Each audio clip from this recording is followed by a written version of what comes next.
His Excellency Dr. Mwigulu Nchemba, the Minister of Finance and Planning, Tanzania. His Excellency Muhammad Salim, High Commissioner of Pakistan in Tanzania. His Excellency Keman Sajini, C.E.O. ICT Islamic Development Bank, Kingdom of Saudi Arabia. His Excellency Mr. Arif Nehdi, the Chairman of Islamic Foundation and also Chairman of CIBE.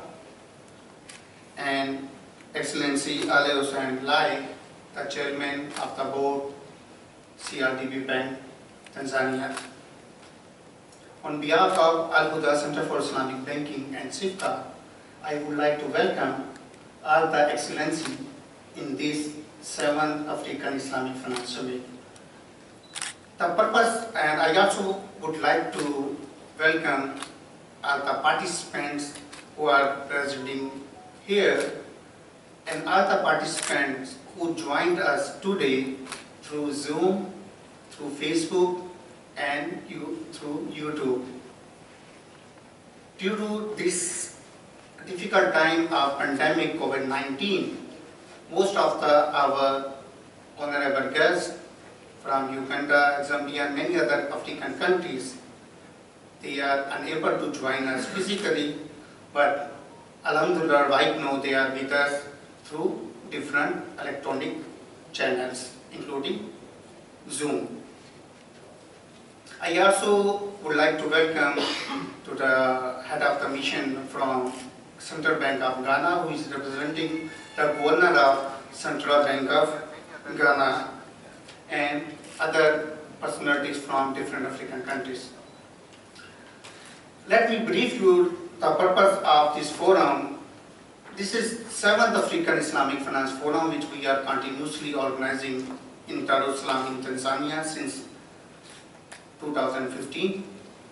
The purpose of this forum to introduce international Islamic banking and Islamic finance practice to East African nations. By the way, of Islamic banking and finance is growing all over the world. Right now, the total size of Islamic finance industry is about $2.9 trillion. In $2.9 trillion, we have Islamic banking industry, Islamic microfinance industry, the takaful industry, sukuk industry, and Islamic capital and Islamic stock markets. And we have a heavy evidence that we have Islamic banking in more than 127 countries. You can see Islamic banking is in Africa.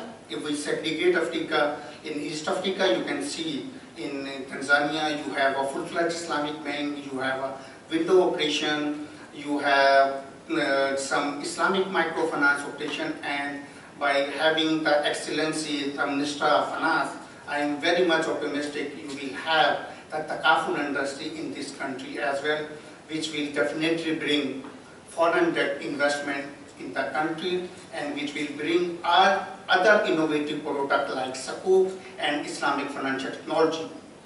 In East Africa, Kenya, Uganda, Ethiopia, Somalia also have a very good Islamic banking infrastructure. In North Africa, Tunisia, Algeria, Morocco also have Islamic banking infrastructure. In South Africa, only in South Africa, you have only 11 Islamic banks. And in the West Africa, Nigeria, Senegal, Gambia, Mauritania, Mali also have very good Islamic banking infrastructure. So Africa is the emerging market for Islamic banking. In Africa, more than 200 Islamic banks are working only in African continent. And in Africa, about 53% population is the Muslim, which required Sharia compliant product for their banking and finance need. And by having this imminent forum, I would like to rectify one misconception that Islamic finance is only Muslim. No. Islamic finance is the system which can be utilized or operated by Muslims and our non-Muslim brother and sister. In some East African countries, we have a misconception that Islamic finance is only for Muslim. No. I give you an example that I have Android phone, Samsung phone, and I'm utilizing Android system which is made by non-Muslim. And I'm the Muslim, I'm utilizing a non-Muslim system. Either that affect to my religion? No. I'm the utilizer of the system.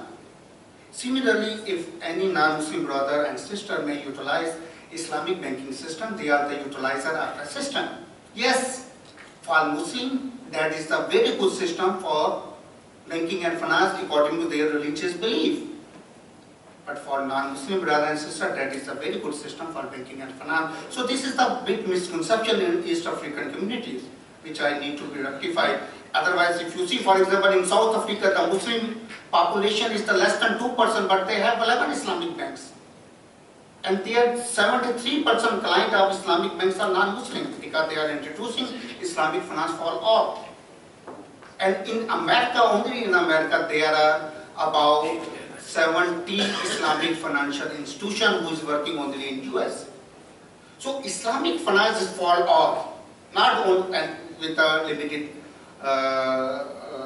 religious or geographical boundaries. That is a very good system for banking and finance, that is a very good system for the prosperity, and that is a very good system for the financial inclusion as well.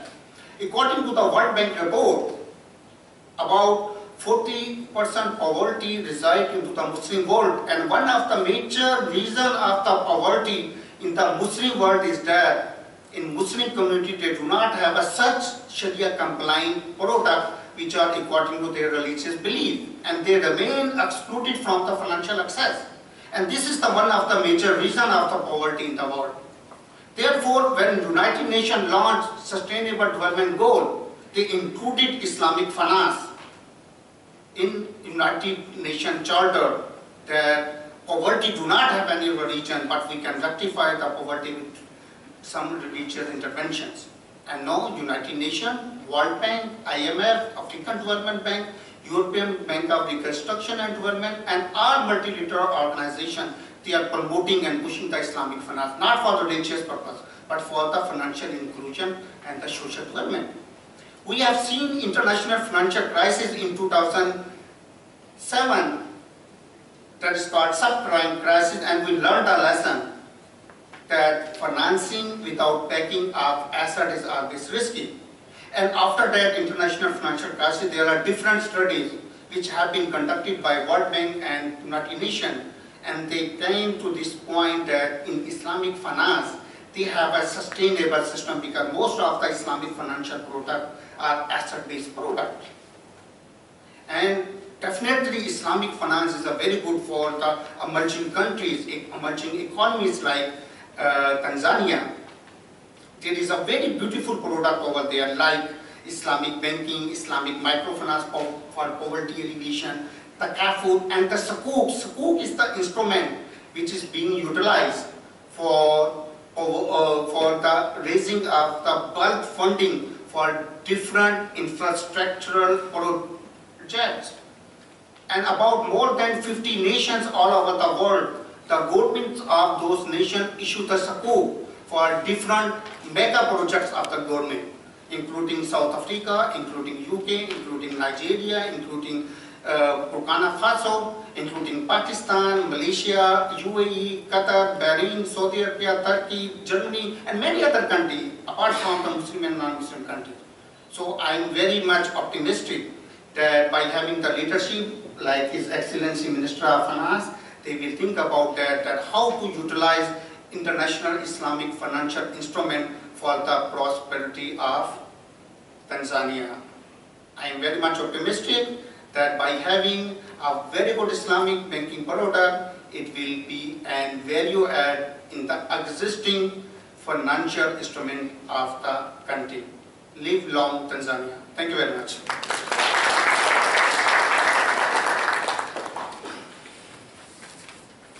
Thank you very much for your extended speech. Also like to welcome on the stage Board Chairman, CIBE Bank Policy Tanzania, Dr. Ali Hussein Lai. Please welcome.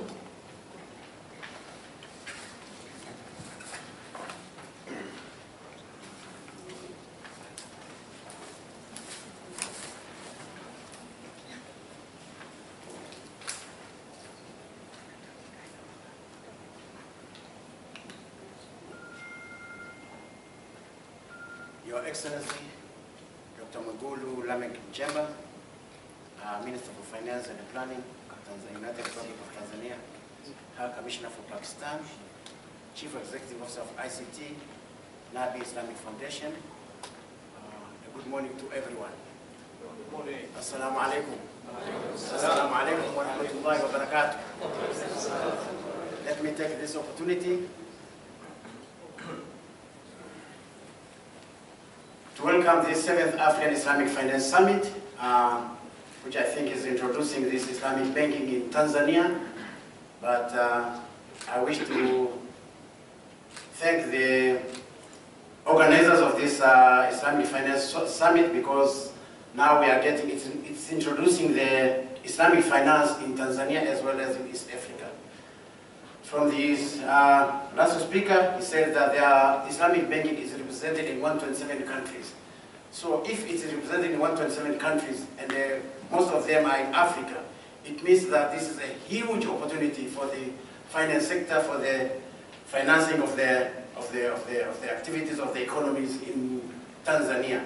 So I do take this opportunity to welcome you all to this Islamic Finance Summit, and to make sure that we promote this huge opportunity so that there is financial inclusion in Tanzania as well as East Africa. As you can see, Islamic banking is an emerging banking in Africa.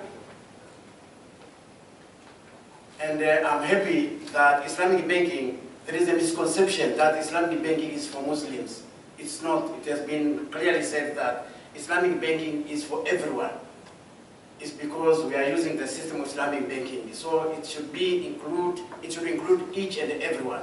So I think in this aspect we need to overcome this misconception that Islamic banking is for Muslims.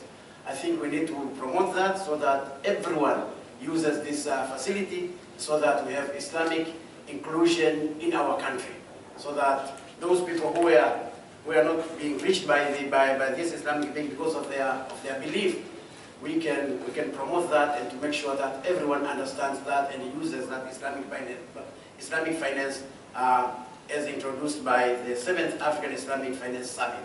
So I think we need to promote that. We need to make sure that we educate our people so that they really understand what is this Islamic finance, so that they can access that product and use that to enhance their economy and their life. So I think there is one thing that I wish we could do is to make sure that people understand what is Islamic banking, so that they can really participate. We have that gap, and I think we in the banking industry and other stakeholders, we have that role to play to make sure that every one of us is made to understand what is Islamic finance and what are these opportunities, so that they can also use that opportunity. So I don't think that I have so much things to say, but I think to me is that gap which we need to make sure that we address it accordingly and to make sure that Islamic finance takes root in Tanzania. With those few remarks, the guest of honor and the other participants, thank you so much, and I'm looking forward to participate in this summit, and I'm sure all of us will gain out of it. Thank you very much, and assalamu alaikum.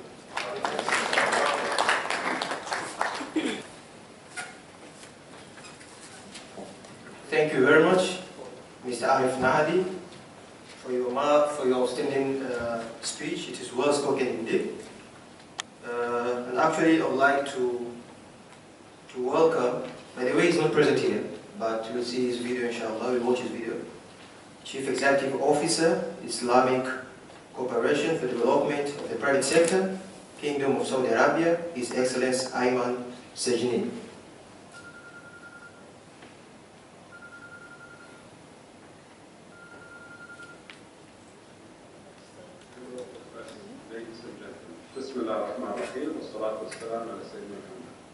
Assalamu alaikum and very good morning to all. On behalf of the Islamic Corporation for the Development of the Private Sector, ICD, it is both an honor and privilege to join you at the 7th African Islamic Finance Summit. I'd like to sincerely thank the organizers for granting me the opportunity to say a few words. Before I proceed, I'd like to congratulate the ALHUDA Center for their outstanding effort in organizing this event with much success. It is my fervent hope that the African Islamic Finance Summit will strive and continue to be a much anticipated forum that all regional Islamic finance stakeholders look forward to attend in the future. Indeed, ICD pledge to continue support ALHUDA Center and its Islamic finance agenda for the years to come. Honorable guests, with its emphasis on transparency and fairness, Islamic finance has much to offer to any economy. As an alternative type of funding, Islamic finance and its inherent characteristics lend themselves well to the facilities and promoting sustainable development, such as the risk-sharing model of financing that promotes assets and enterprises and the close link with a real economy. Complemented with a redistributive instrument such as zakat, sadaqah, qard al-hasan, and waqf, Islamic finance can create an enabling environment for economic and social development which hopes and bodes well for overall growth in the region, especially post-COVID-19. I truly believe that the efficient mobilization of all available resources will ensure the economic success of African countries. Distinguished guests, positively, the Islamic finance is now not only confined to the Muslims, majority countries, beyond its traditional sphere. The industry has found firm footing in new jurisdictions, such as in Europe, the US, the Far East, and more recently in Sub-Saharan Africa, serving both sovereign and corporate clients. Throughout this period, Islamic finance institutions have exhibited the potential and willingness to innovate its products and services offering, this increasing its relevant access and across many economic sectors with different finance needs and demonstrating its visibility as engine of growth. As Africa rapidly transforms, the continent possesses immense potential in becoming the new powerhouse of the world economy. Testament to this belief, the Islamic Corporation for the Development of the Private Sector, ICD, boasts a unique presence in over 20 African countries, where we are mandated to provide critical Sharia-compliant capital and deliver knowledge and partnership to achieve our goal in line with our mandate to serve the private sector of our member countries. We have a dedicated regional office based in Dakar, Senegal. Since our inception in 1999, ICD has made significant inroads in advancing Islamic finance of this continent, particularly in West Africa. To date, we have been involved with several initiatives such as the establishment of Islamic banking windows in several countries in the region, including Mali, Senegal, and Ivory Coast. We are also proud to have established the first Islamic holding group in the region, a shareholder of major Islamic banks in the region, which includes Bank Islamic du Senegal, BIS, Bank Islamic du Niger, BIN, and Bank Islamic du Guinea, BIG. Through our advisory, we work to provide the technical assistance and capacity building program. We have also provided proper Islamic finance training and conducted workshops to upskill the development and strong human capital to further support the growth of the Islamic finance industry in the region.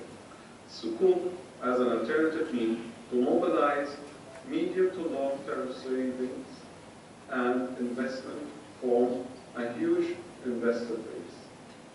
Continue to be an important source of much-needed capital to meet the increased demand for sustainable infrastructure development across the globe.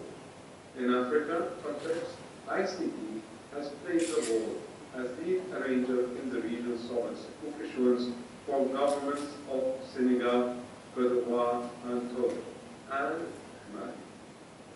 ICD also continues to provide vital Sharia-compliant line of finance to financial institutions in the region, with primary SMEs as end beneficiary, and its total amount is $921.6 million since our inception.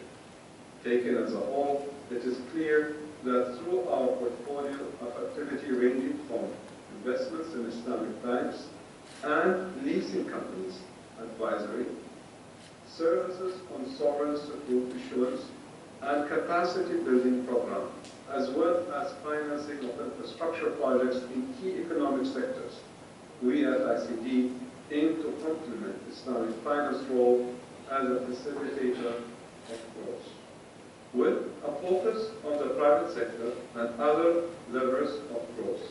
We remain proud of our achievements in this region, and we strive to continue bringing value additions through our dedicated efforts in building the continent's Islamic finance capabilities. It is truly our commitment to further contribute to the development of the Islamic finance industry in its bid to enter the mainstream of the global economy. In this regard, I would like to take this opportunity to welcome new partnership in the region, especially those with Islamic finance aspiration. With our proven expertise in this field, I look forward to exploring avenues for collaboration and working together to achieve greater economic prosperity for the benefit of all.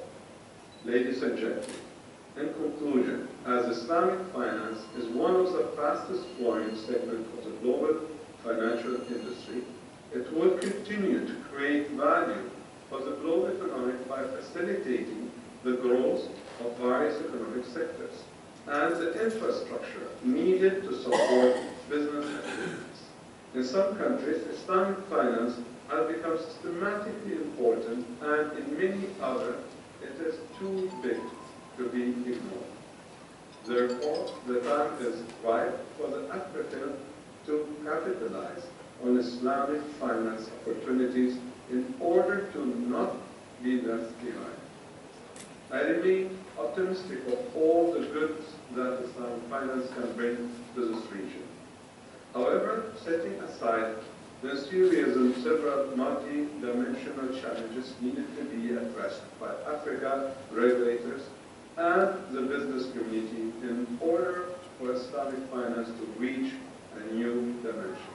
Before I close, I would like to thank each of you for attending this forum and bringing your expertise to this gathering. You, as a key senior regulator and representative, and various government industries and multilateral organizations from Africa, Asia, and the Gulf have the vision, the knowledge, the means, and the experience to help shape the future of Islamic finance in this region.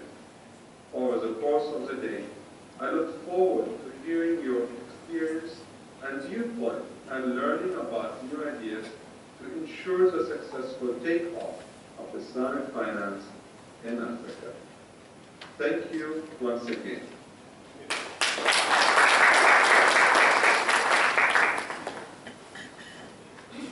Thank you very much. And now I would like to welcome on the stage High Commissioner Extraordinary Plenipotentiary High Commissioner for Pakistan, Tanzania, His Excellency Mohammed Salim.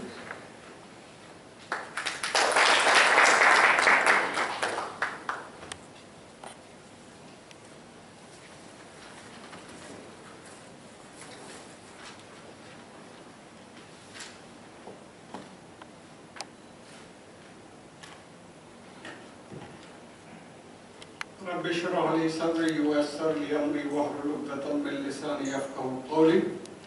بسم الله الرحمن الرحيم.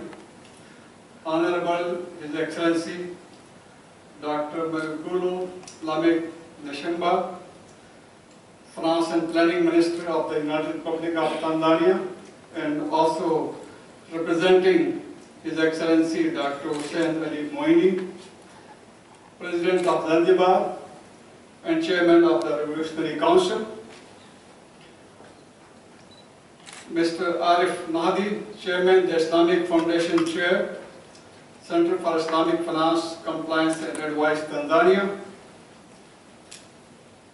Dr. Ali Hussain Lay, Board Chairman, CIBE Bank, PLC, Tanzania. His Excellency Eman Sajini, CEO, Islamic Corporation for Development of the Private Sector, Kingdom of Saudi Arabia. Mr. Muhammad Zubair Mughal, Managing Director, ALHUDA Center for Islamic Banking and Economics. Ladies and gentlemen, Assalamu alaikum, very good morning, Habari. It's indeed an honor and privilege for me to speak on the inaugural session of the 7th African Islamic Finance Summit 2021 this morning. First of all, I wish to express gratitude and congratulations to Mr. Muhammad Zubair Mughal, CEO of the ALHUDA Center of Islamic Banking and Economics, with its head office in United Arab Emirates and branch offices in Pakistan and regional offices in Pakistan and South Africa, for organizing this very important event in Dar es Salaam, United Republic of Tanzania, and I am also happy to note that it is the 7th such event being consecutively held since 2015 here. As highlighted by my predecessor, the speakers, Islamic banking is just like any other banking service. It is one of the product options available for all the users around the globe. Just like I was while sitting there listening to the speakers, I have an option. If I go to a mobile phone market, I can buy a Huawei, I can buy a Samsung, I can buy an Apple phone, or I can buy a Honda car or a Toyota car from same country but different producers with different models. So it is not something very exclusive for practicing Muslims alone. No. It will be further deliberated today during the conference.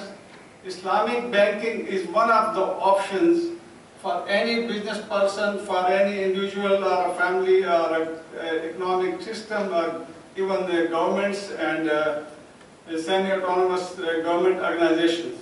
So it is a product, financial product out there, and the banking has to compete with other competitors and have to, what will be the benefit for the practitioners is that the practitioners will have more choices, what we call consumer protection. The consumer will say option 1, 2, 3, 4. So the ultimate users, the end users, will have more options, and the banking service will improve, and the end users will benefit, and the governments will benefit.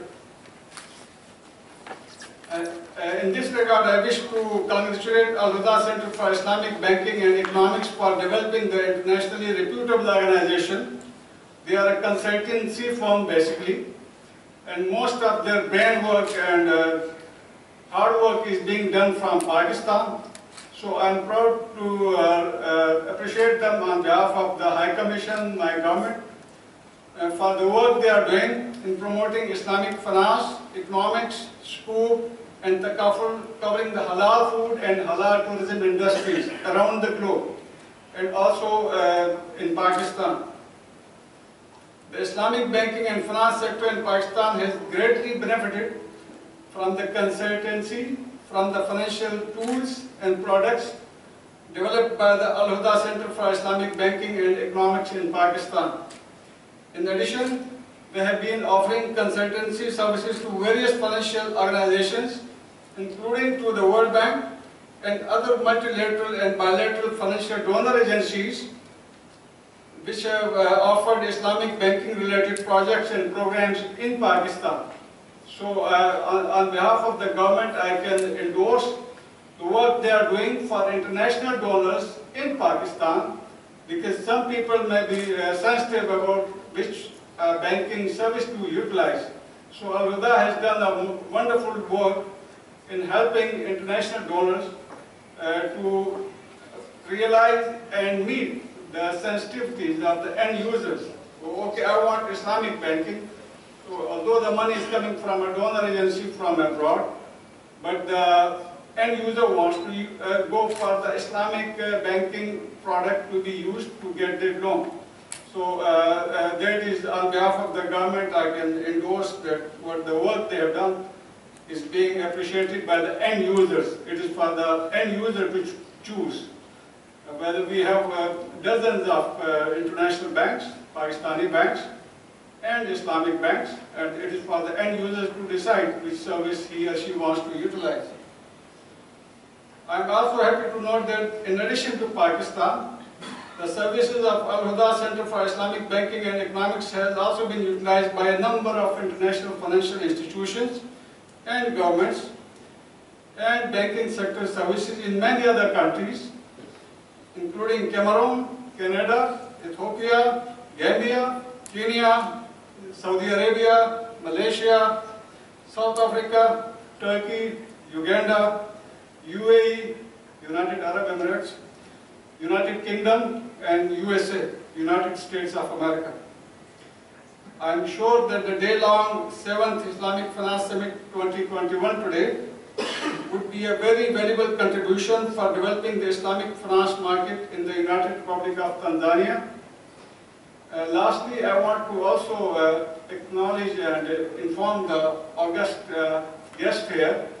In the last 4 weeks, this is my 4th event where I am so proud to be Pakistan ambassador. The first one was in Khan Hospital, where the C.E.O. is living to take over Pakistan, the Khan University in Pakistan.